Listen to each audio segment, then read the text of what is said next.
Reddit. What is your most cringe story about someone who had or has a crush on you? Story 1. Okay, here goes a long one. I like this girl. Good start, right? We'll call her Jenny. So we were in high school, and I knew that she had a thing for me. I had a thing for her too. She's pretty hot, but problem was, her ex-boyfriend was my best friend. We'll call him Jimmy. So she used to date Jimmy, and I mean bro code, so no can do. So I ignore it. But guess what should happen? Jimmy ends up telling me one day that he asked my ex, with whom I was hung up over for roughly 3 years before finally getting over, we'll call her Janice, on a date. Not being the type of guy to pick fights, I gritted my teeth and said, "Hey, good for you, man." Well, I was kind of miserable about them, but the side effect was that me and Jenny started talking a lot more. A lot more. Like we'd give each other long, definitely more than friends hugs every time we saw each other, and all the usual high school flirtation strategies. So Jenny and I were hitting it off pretty well as more than friends, but not quite friendly friends yet, and it was a good time for me. But remember how I said it wasn't the type to pick fights? Well, that demeanor comes bundled with a package of never take initiative for anything ever. So as you may guess, I never asked Jenny out. I never did anything besides give her a hug and have our usual conversations. So Christmas break rolls around, and that's all merry, but when school started back up, I noticed Jenny didn't talk to me. I said hi, she said hi, but no hugs, no conversation, no meaningful eye contact. I wondered what had happened. Well, actually, I'd figured it out pretty quickly. It's what happened to every single girl I even got kinda involved with in high school. I pushed them away because they thought I wasn't interested in them. Like I said, I never took initiative. So Jenny is platonic status towards me now. And since I never stand up and fix problems, I let the situation fester and get worse, until the point where we never even made eye contact anymore. Well, that's good and all, but problem was, I still carried my feelings for her. So with the only form of action I could take being passive, I decided to chance a run-in with her in the hallway. I scope out her classes, wasn't hard since we walked to all of each other's classes the semester before, and find a place to intersect our paths. I figured if I did that and she saw me, she would initiate the conversation and be flirty so I wouldn't have to do it. Sounds realistic, right? Well, this carried on for more than just one day. In fact, it carried on for 3 months. Almost every day I would pass Jenny in the hallway, pretending I didn't notice her, hoping she would say hi. I skipped some days just to not overdo it. It became so bad that sometimes I actually ended up waiting an hour and a half after school and would make up an excuse to be there for when she got out of her musical rehearsal. I would follow her tweets and what she was doing and chance a meeting there. I would accidentally text her deep and thought-provoking messages that made me sound mysterious. Yes, I was basically stalking this girl, and she knew it. How did she know it? Because one April day of summer year, I was crossing paths with her during one of my chance encounters. It was actually one of my 2 paths that I actually had to go way out of my way to see her. Turns out, Jenny had done her research and found out that I didn't need to be walking anywhere close to where I was, especially not for 3 months. Her class was on the top floor of our school, the arts and crafts hallway that only had 2 active classes that year, one of which was at the very beginning of the school day, and I had no art classes. So why was I there? We passed each other in the crowded hallway. Just as we got to the point where we would leave each other's peripherals, I took a glance, sure that she wouldn't notice me looking at her. I noticed that her face was turning towards me. I quickly glanced forward, intent on keeping my calm and collected and I don't care act. I heard my name. Sharpham. Did I hear something? Oh well, I'll keep walking because I don't really care is the vibe I was trying to give off. So I kept walking. Sharpham. I halted. Turning around, I saw Jenny glaring right at me. Her snap had attracted attention from the fellow hallway marchers. She'd clenched fists, and if the human body were capable of blowing steam out of its ears in anger, she would have done so. Hi, Jenny. I didn't s-" She interrupted me with a voice that, while not screaming, was loud and sharp enough to give off the demeaning tone she was trying to achieve. Don't you ever follow me again. Since you know my schedule so well, try avoiding me from now on. She gracefully yet firmly turned on her heel and marched onwards. The lanyard and ID I was twirling on my index finger fell to the ground. I was speechless. Bracing the whispers of judgment and the blanket of shame falling down upon me, I gathered my belongings and tried to walk to my next class with whatever shred of pride I had left. I promptly failed. Never again did I see Jenny in the hallways. So yeah, I don't know about whoever reads that, but I cringe every time I remember it. Yikes. Story 2. When I was in high school, I was in Spanish class with a girl who had a crush on me. I loved this class because I had it with a few friends, and the teacher was cool and I made a lot of jokes. I was unpopular until my junior year, so this was all new to me. So one day I went to class and was joking around and Spanishing it all up like I typically did. Then this girl who I'd talked to but wasn't really friends with had a note passed to me. She sat across the room, so like a dozen people were involved in passing this note to me. I opened the folded paper and read, "Are you going to see the new Star Wars movie?" I had seen the old ones but wasn't really interested in them that much. I've rewatched them since then and I love them. But at this point I didn't like the movies, so I said, no, and gave her a look like she was stupid for even asking me such a ridiculous question. Everyone looked at her and apparently knew what was going on. She kind of slumped down in her chair and said, never mind, really sheepishly. It wasn't until after college that I figured out she was trying to ask me out on a date, and I rejected her in front of the entire class. I feel horrible now. I totally would have gone with her. She was pretty cool. Ladies, you have to spoon feed us when you're interested. Story 3. Well, I once got drunk and banged a rather unattractive woman. Much to my chagrin, she got a little clingy. So some friends and I were out and she showed up. No big deal. We all go back to someone's place for the after bar. I pass out on the couch. I wake up in the morning and she's on the recliner near my feet. My foot is under her blanket. She has placed my big toe in her hoo-ha. I pull it out. It is bloody. No idea where my sock or shoe is. I go home in January with one bare foot. Maybe she was out of tampons? Story 4. In year 8, before the time of texting, a boy who liked me gave a girl on my bus a letter for me. It was a letter confessing his love for me, written entirely in 50-cent lyrics. The closing line being, I love you like a fat kid love cake, you know my style, I'll say everything to make you smile.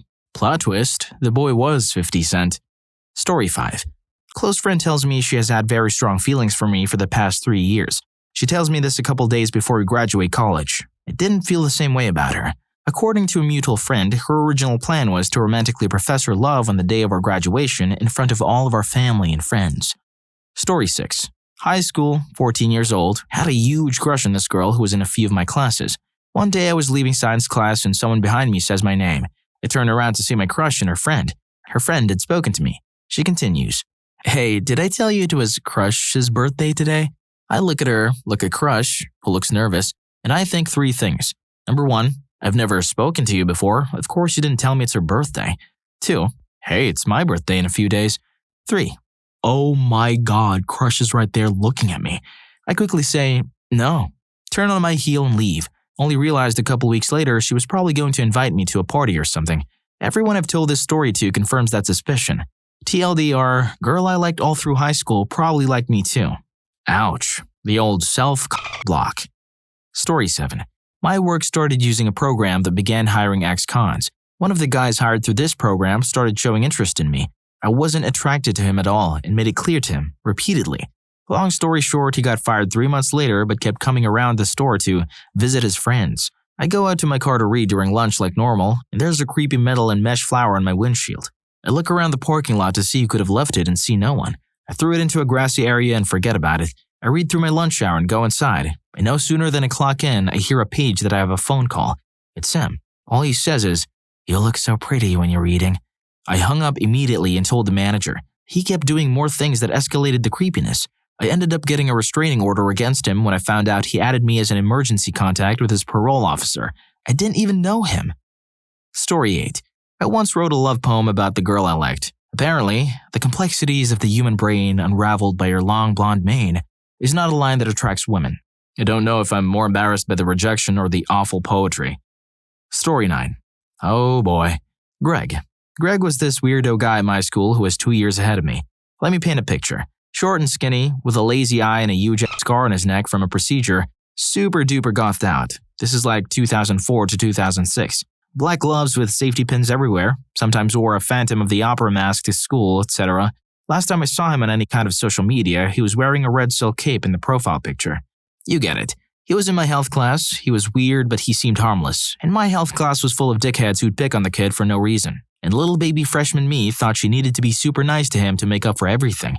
Didn't think much of it, just, tried not being a dickhead. Well, come springtime, I walk into the journalism lab and sit down on my computer to find, what's this? A note under my mouse.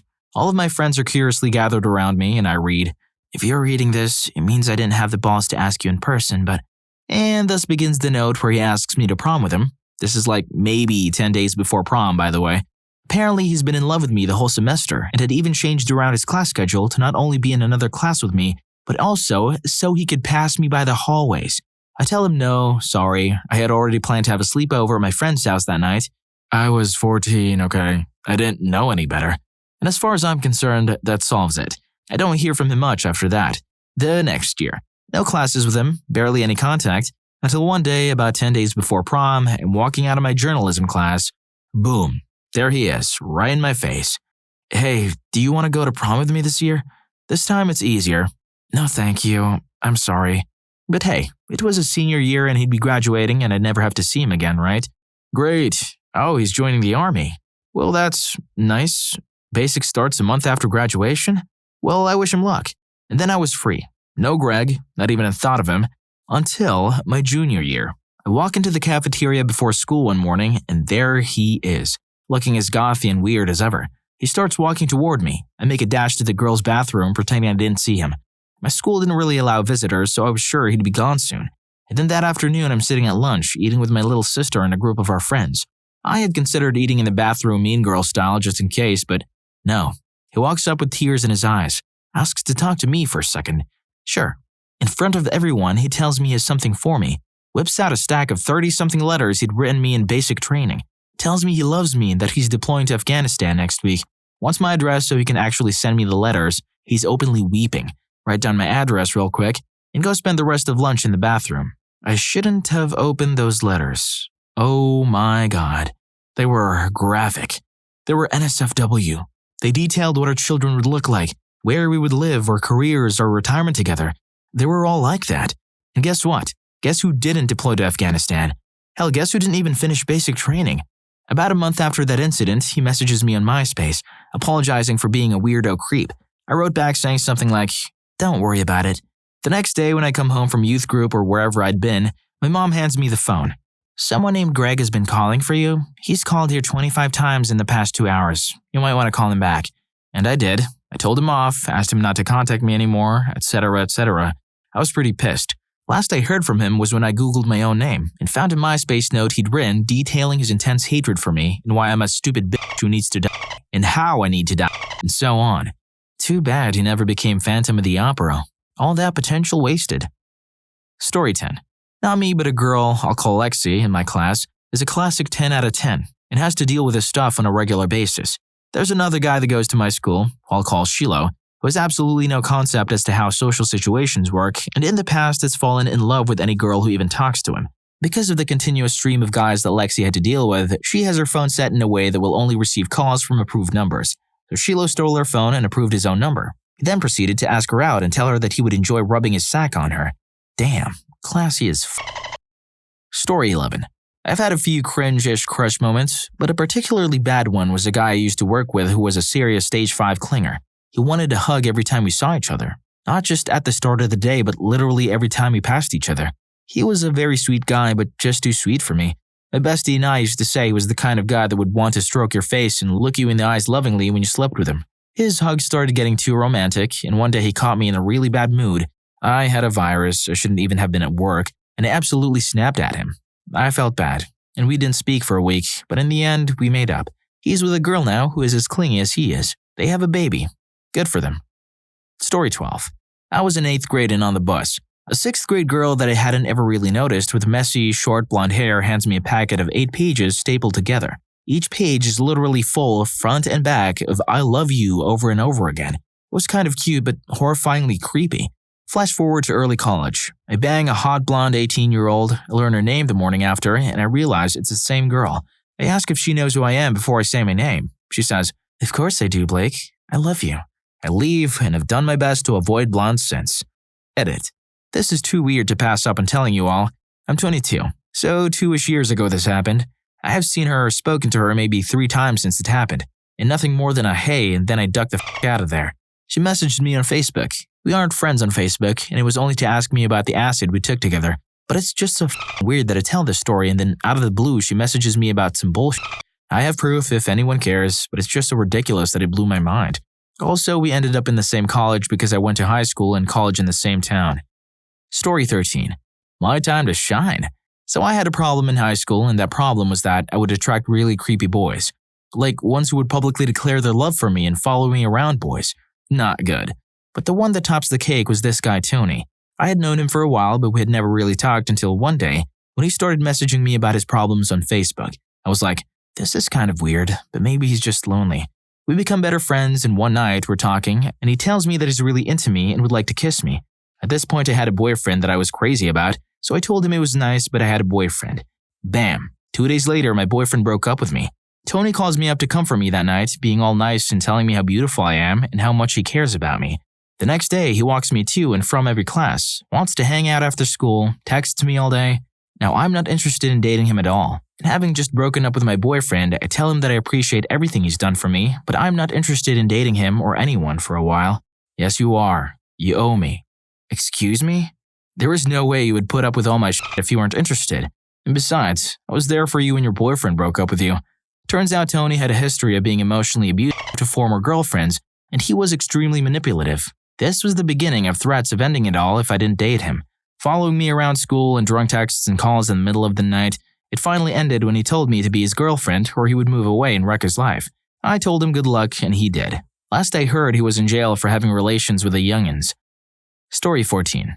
Not sure if crush or just crazy, but anyway. So I met this girl at a bar. Nice girl, cute blonde, typical college type.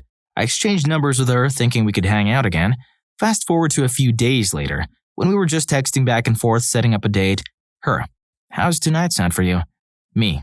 I can't. I'm meeting my friend for drinks because she's leaving town. Her. Wait, you didn't tell me you were seeing other girls. I thought we had something going on. I'm sorry, I can't do this. Please stop texting me. I just told her I'm meeting a good friend whom I've known for years, and she refuses to listen. So I thought, great, I dodged a really crazy bullet right there. Then she texts me saying she wants to meet again, and I said no, because she was being a little crazy and making me uncomfortable. Here are some of the best, creepy, texts that she sent next. No, I won't stop texting you until you explain to me why you won't come out and see me. I already told her she was being overreactive and making me uncomfortable and I lost interest. Do us a favor and stop being an Why can't you put the past behind and give us a second chance? Forgiveness is a virtue. Just pretend that never happened and we can be happy together. I'll give you a day to get over it. We don't have to meet immediately. We can text and see how we feel. I'm in no rush. You need to learn how Americans work. You're obviously just being rude like all other Asians. I'm so glad iOS has a built-in block feature now. I'm still keeping the texts in case something happens to me in the future. Story 15. Well, I have a few. Middle school was fun, whimsical time where I met and promptly began dating a boy, Garrett. He gave me his number and all was well until one day, I called and the line was disconnected. Turns out, Garrett went to jail for armed robbery and possession of illicit substances. Nowadays, my married housemate has a hankering for me. We live with his wife and child. Not my type at all, and the fact that he wants to see how I'll react, then if it is bad, he will work things out with his wife, is extremely off-putting. Found this out because he posted about it on Reddit under a throwaway asking for advice. He made it sound like married life was a horrid hell and I was the picture of perfection. I had no indication of his feelings before, though I'm known to be dense about these things. Bonus points, his wife is kind of into my boyfriend. We both are noping and moving out today. If you enjoyed this video, make sure to check out this next video. The YouTube algorithm really thinks you like it.